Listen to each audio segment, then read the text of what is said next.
And Henry is at the White House. He has more on the president's fake news awards.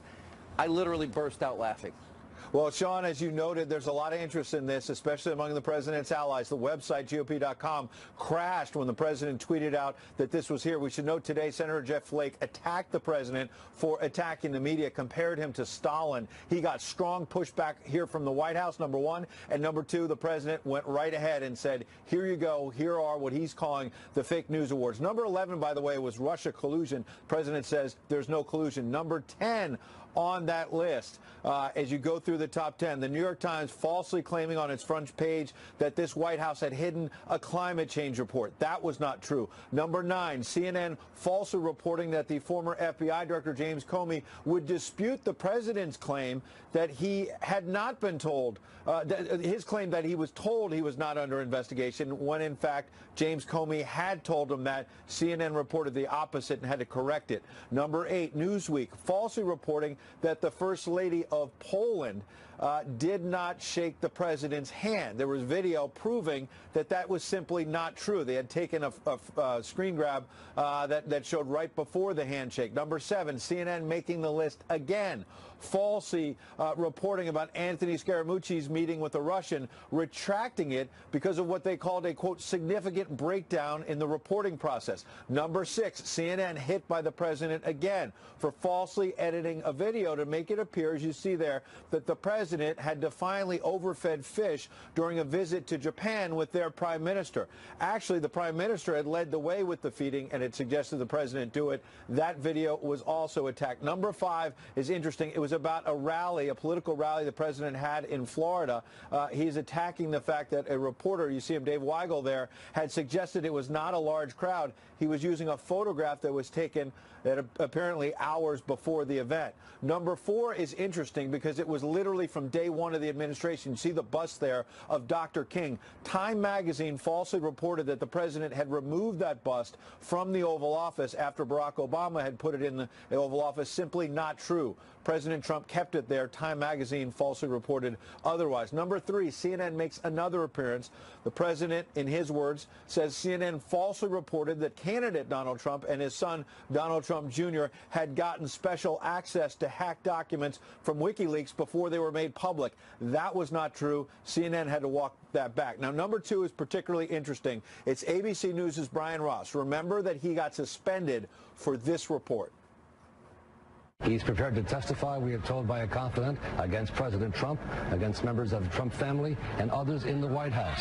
He is prepared to testify that President Trump, as a candidate, Donald Trump, directed him to make contact with the Russians, which contradicts all that Donald Trump has said at this point. Now, that report suggested that General Flynn was going to tell the special counsel, Robert Mueller, that there was Russian collusion dating back to the campaign. That was not true. ABC had to retract it. The problem, of course, is that the stock market had a bit of a crash after that news, suggesting that there was collusion in the campaign. That was fake. And number 1, this is interesting, the New York Times columnist Paul Krugman, on the day of the president's election victory, you see him there, Paul Krugman, always touting his economic credentials, said that the economy would never recover from the Trump victory. The president cites that as number 1 in what he's calling the fake news awards, particularly fitting on a day, perhaps, Sean, when you saw the stock market reach yet another record high, but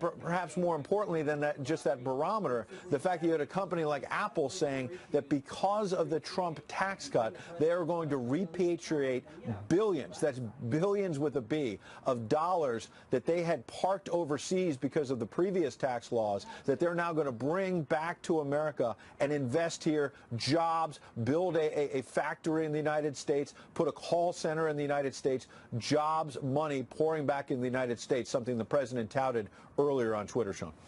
All right, Ed, you can't make this stuff up. So last night, President Trump released his fake news awards. It's like the Oscars without the molesters. Paul Krugman won big for saying the stock market would collapse instantly under Trump. The stock market gained 40% since then. But that's not the real point. Trump not only held Krugman accountable for his idiocy, he turned the reveal into a much anticipated event, which is great. Krugman is treated among his peers like some moronic oracle immune to reality. Trump proves otherwise. There were other winners, but you probably already know them since, get this, the press had to cover it. It's genius. Trump got the media to cover their own screw-ups. And it's a good thing. The media gets stories wrong, not because they lie, but by rushing to judgment. They adjust facts in order to fit their biases. If the square peg doesn't fit the round hole, simply shave off the edges. Take Trump's so-called attack on the press and the flaky fallout. They say he called the press the enemy of the people. But if you look around, he was actually saying fake news. By conflating fake news with the whole press, that criticizing their errors was criticizing all of them. It's actually the media smearing the media. They do this with everything, including even terror. If you criticize radical Islam, the media calls you Islamophobic, for they claim that you're actually knocking the whole religion.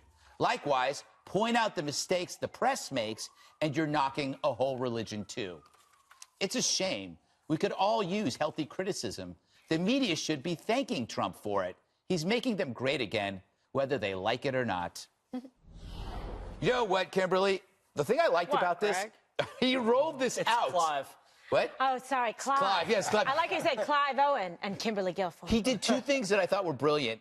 He rolled it out after the physical. So after they went nuts, the press went nuts about the physical, he gave them their physical. And he made people wait for it. So it was like at nighttime, and finally when he tweeted it, everybody goes crazy and it's trending. It was a perfect showman kind of thing. Yes, I think it felt more like a colonoscopy today. And CNN, the big winner, ladies and gentlemen, Yes. with the Tacoma 4 awards.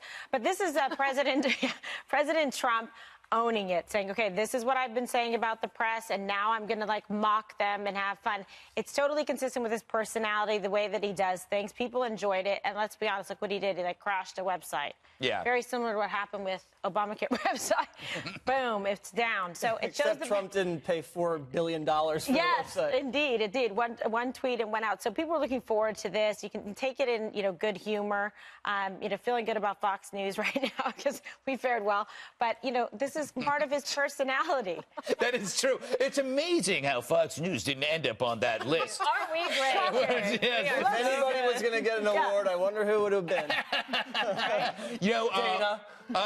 Juan, in the green room, Your mom's you gonna said, tweet you in the green room, I thought it was really nice of you to say, I'm really glad we have this list to see where the press goes wrong. Yeah. Good for Trump. Oh, yeah, I'm sure I said that. More fake news. Oh, my God. I was like, yeah. Was that a ventriloquist? I'm sure it wasn't Juan Williams.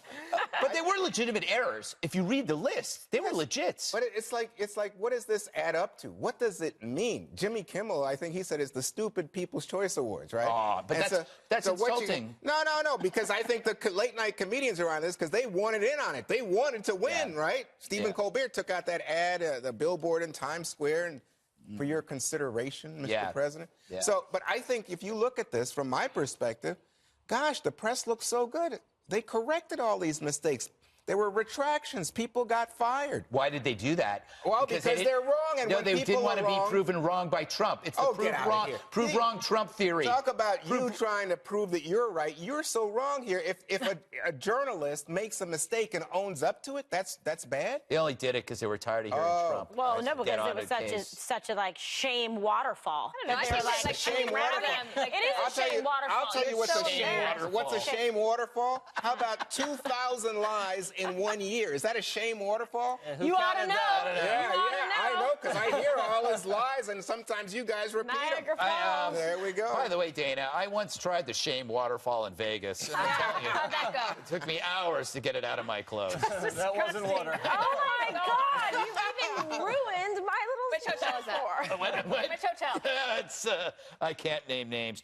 Shouldn't the media take this to heart? Like, isn't Trump helping them? Well, judging by their paid subscriptions, yes. Yeah. I mean, everybody's doing better. And I think Chris Wallace, who gave a really good speech, I can't remember what the venue was, but it was about the media and covering the president. And it was one of those things where it looked like he was really sympathetic with the press corps, and then he turned it and said, on the other hand, don't get so passionate and involved. I was going to say that there was an example here. Yes, okay, this one.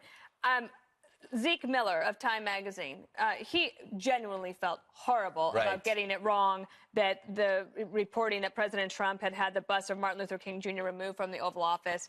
He paid a big price for it. He felt shame for it. He apologized. He corrected it. And I thought it was kind of a bummer that he got listed on here because he was genuinely sorry. Yeah, he got the busts wrong. Jesse. You've never done that. No, I know. Would you like to comment on Jim Acosta's response, or would you like to just comment overall right now? I'll do both. What was Jim Acosta? Jim Acosta has responded to this fake news. Oh my God. Awards. Having been called fake news myself, that the President of the United States is the king of fake news.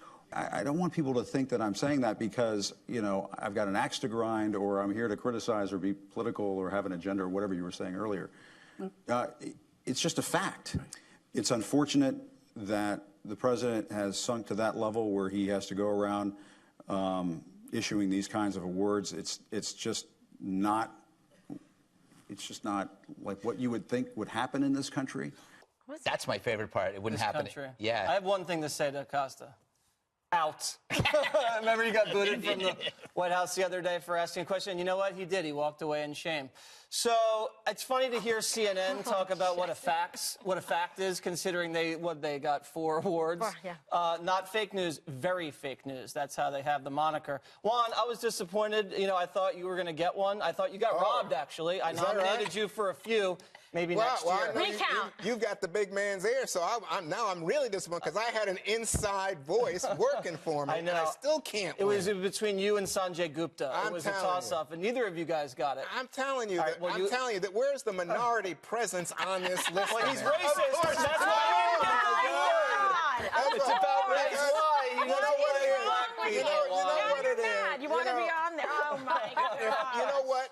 He doesn't know, but I'm Norwegian. I could have been me. I thought you were Panamanian. No. And, build a wall, Kimberly. Build a wall. We need a wall. What is going on here? By the way, let me get this straight. Yes. You think it's great when the President of the United States is kicking reporters out of the White House? After he answered the question, and you say, go. Let me just say this. I don't think Obama ever fielded a question in one of those moments. They wrapped him up and threw him right out. I know seriousness is something you're allergic to, but, you know, it's terrible. I know. But it's terrible that the President of the United States is behaving like an autocrat and saying, oh, reporters are scurrilous and scandalous and wrong. What do you think? The president, autocrat, our president, should be behaving this way? It's fine for him because he to said have a give and go with that the wasn't press. a time for questions. He just gave like a 45-minute briefing to these reporters when he was walking on the South Lawn a couple weeks ago. What more do you want, Juan? I tell you what, maybe a helicopter so we don't even hear any more of his lies. You know, Trump treats the media like flies buzzing around his ears. That's what I also think that he utilizes his access to the media very well, given that, as you started out saying, that everybody covered the fake news awards. And I think maybe going into the second year of the presidency, everyone can just have a sense of humor. Yeah. Right? Not overreact necessarily, but you got to cover the stuff that he's tweeting and things like that, but just not overreact. Yeah. Did any of you see what New York Times did today? They published letters from Donald Trump supporters. Is this with nice pictures? Yeah, very nice. Is this meant, Kimberly, as some kind of olive branch to say, hey, these are the people we've ignored for so long? Or do you think they're setting it up for the next day where they find Trump voters who don't like Trump? Well, perhaps that is more Machiavellian, so therefore I like it. I mean, look, full of surprises, why not? I think perhaps I'll go with the latter. What about, do you think it was more like a carnival attraction, Juan? Hey, let's look at these freaks who voted for Trump, and they probably don't, you know, they're rubes who don't even know what Whole Foods are?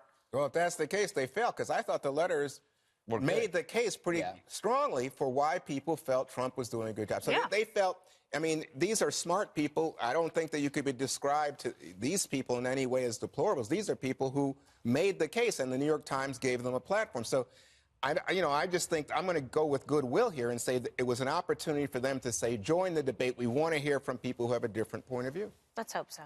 Jesse? Yeah, I respect that the Times did that. And I think the two takeaways from the letters that I saw were that the Trump supporters were willing to kind of cast aside the chaos and the brash style if the policies were good. And also, the press hating Trump actually makes the Trump voters like Trump more. Well, I think that's true with me.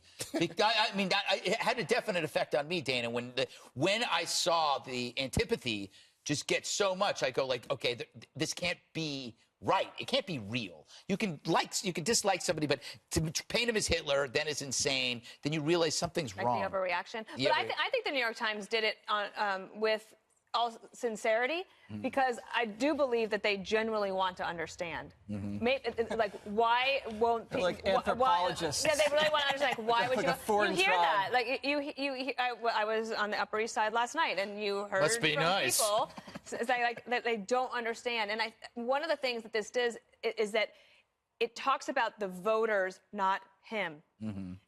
And that I think all of those letters were very, very good. If you haven't read them yet, go on the website and check them out, because it will give you, if you don't like the president, you can read those through and go, okay, I understand why they do. Yeah. You know, the one thing to consider in this is, don't forget that this same week, you had Jeff Flake, the senator from Arizona, you had John McCain, another senator from Arizona, both say this president is behaving with regard to the press in a way that undermines democracy. Yeah, That's a but pretty serious message but Flake coming lied. from fellow Republicans. We now know that Flake lied. Oh, why is that? Because he said that Donald Trump said the press is a threat to the American people. He said fake media, fake news media. Yeah. That's quite a distinction. Well, but I think that in a way I don't think he lied. that He was mistaken. But also, I think that fake news would mean something that was wrong, like in the awards. Right. But then there are things that are true that seems unfavorable or negative to the president. That's also been called fake news. Well, you know what? We'll have to leave it there.